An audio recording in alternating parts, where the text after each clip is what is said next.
Assalamualaikum warahmatullahi wabarakatuh. Kembali lagi dengan saya Ahmad Bistan Arifin.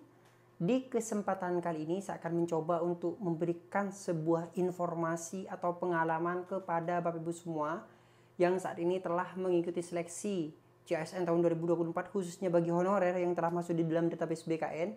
Di sini saya akan berikan sebuah informasi kepada Bapak Ibu semua. Dikarenakan kemarin kan sudah pengumuman nih. Namun Bapak Ibu semua misalnya memang tidak memenuhi syarat, jangan senang dulu. Kenapa mas seperti itu? Kita bahas di sini. Namun sebelum kita ke informasi, coba absen terlebih dahulu nih dari kabupaten kota mana saja Bapak Ibu semua berasal di kolom komentar di bawah ini. Contoh saja Surabaya hadir mas, Bandung hadir mas, Jakarta hadir mas, dan kota-kota lain di seluruh Indonesia. Nah langsung saja kita pada informasinya. Di sini saya akan mencoba untuk menginformasikan kepada guru honorer. Nah bukan hanya guru, teknis juga, intinya tenaga honorer yang saat ini telah dinyatakan lulus atau dinyatakan TMS, jangan senang dulu. Ada dua kemungkinan. Yang pertama, kemungkinan yang pertama, bagi yang telah diterima memenuhi syarat, itu bisa saja akan berubah menjadi TMS. Kemungkinan yang pertama, jadi yang sudah memenuhi syarat bisa saja itu dinyatakan tidak lulus. Nah, yang sudah lulus itu bisa saja akan menjadi TMS, tidak memenuhi syarat. Kemungkinan yang kedua, yang TMS bisa saja menjadi MS, memenuhi syarat. Jadi yang tidak memenuhi syarat bisa saja juga menjadi MS. Kenapa seperti itu, Mas? Nah, di sini kita bahas, mungkin pembahasannya memang tidak terlalu panjang, tapi Bapak Ibu semua harus mengetahui. Nah, harus mengetahui di sini. Kita bahas dari yang pertama dulu, di mana dari memenuhi syarat menjadi tidak memenuhi syarat. Kok bisa sih? Padahal kan sudah dinyatakan memenuhi syarat oleh instansi. Nah, di sini Bapak Ibu semua, ketika rekan Bapak Ibu semua mengetahui bahwasanya dokumen Bapak Ibu semua tidak memenuhi syarat, Bapak Ibu semua memilih formasi yang bukan formasinya, kemudian rekan Bapak Ibu semua juga mungkin saat ini mengetahui bahwasanya itu bukan tenaga non ASN, tapi kenapa kok bisa lulus? Nah, misalnya seperti itu, ada saja seperti itu karena yang komentar di saya itu ada, dan rekan Bapak Ibu semua menyanggah milik Bapak Ibu semua, melaporkan milik Bapak Ibu semua bahwasanya Bapak Ibu semua tidak memenuhi syarat sebenarnya, tapi kenapa diloloskan dan di cross check oleh tim verifikator dari instansi yang memverifikasi, itu bisa saja ditolak. Ingat, bisa saja ditolak. Langsung di TMS.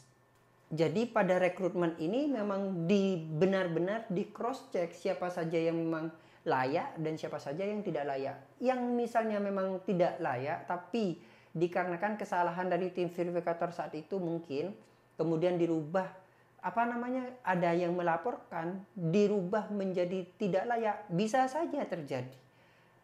Tapi misalnya memang Bapak semua itu honorer yang sudah mengabdi lama di sebuah instansi dan memang layak, ya jangan khawatir. Tentunya Bapak semua akan diangkat menjadi ASN di tahun 2024 ini. Meskipun nanti pengangkatannya di tahun 2025 seperti itu. Nah, bisa saja seperti itu Bapak semua kemungkinannya. Kemudian yang kedua, yang tidak memenuhi syarat kemudian bisa menjadi memenuhi syarat. Kok bisa mas? Padahal dia dinyatakan tidak memenuhi syarat. Dan saat ini kenapa bisa memenuhi syarat? Nah, dengan cara menyanggah. Jadi di sanggahan tersebut nantinya yang tidak memenuhi syarat ini, yang TMS saat ini akan muncul fitur untuk menyanggah. Ketika di sanggahan itulah kesempatan dari si non-ASN, si honorer ini untuk melakukan sebuah sanggahan di akun beliau. Jadi masuk pada portalnya, kemudian kita klik sanggahan seperti itu. Nanti saya jelaskan Bapak semua karena saat ini saya tidak sempat untuk memberikan sebuah secara detail. Nanti kita jelaskan di sini bagaimana langkah menyanggah yang baik dan benar. Nah, setelah itu beliau ini ketika menyanggah dan di cross check ulang oleh tim verifikator, oh ternyata memang orang ini memang layak sebenarnya. Jadi kesalahan saya ketika memverifikasi. Nah, Bapak Ibu semua bisa menjadi memenuhi syarat nantinya. Oleh sebab itu, dua kemungkinan ini bisa terjadi. Jadi jangan terlalu senang terlebih dahulu dan juga jangan terlalu sedih terlebih dahulu. Dan selanjutnya di sini Bapak Ibu semua perlu diketahui bahwasannya kenapa sampai saat ini masih belum bisa mencetak kartu peserta ujian. Nah, dikarenakan perubahan-perubahan seperti itu yang akan kemungkinan terjadi. Nah, finalnya nanti setelah Bapak Ibu semua itu menyanggah, jadi yang sudah dinyatakan lulus ini tidak melakukan apa-apa, yang menyanggah itu bisa disanggah, dan setelah ada pengumuman sanggahan nanti ada final. Jadi ada jawab sanggah dan ada finalnya nanti. Di final itulah Bapak Ibu semua bisa mencetak kartu peserta ujian. Setelah mencetak kartu peserta ujian, nanti kita bisa mengikuti tes bersama di tempat formasi yang telah kita tentukan di akun SSC-ASN masing-masing. Oleh sebab itu, silahkan terus pantau di akun Bapak Ibu semua, atau Bapak Ibu semua bisa terus pantau Abah Channel ini karena update informasinya ada di sini. Oleh sebab itu, silahkan subscribe channel ini, aktifkan notifikasinya.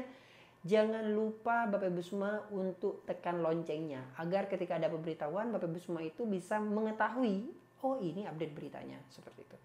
Mungkin sekian informasi kali ini, semoga bermanfaat. Bagi yang belum subscribe, sekali lagi silakan subscribe, dan juga Bapak Ibu semua saya butuhkan komentar Bapak Ibu semua nih di kolom komentar.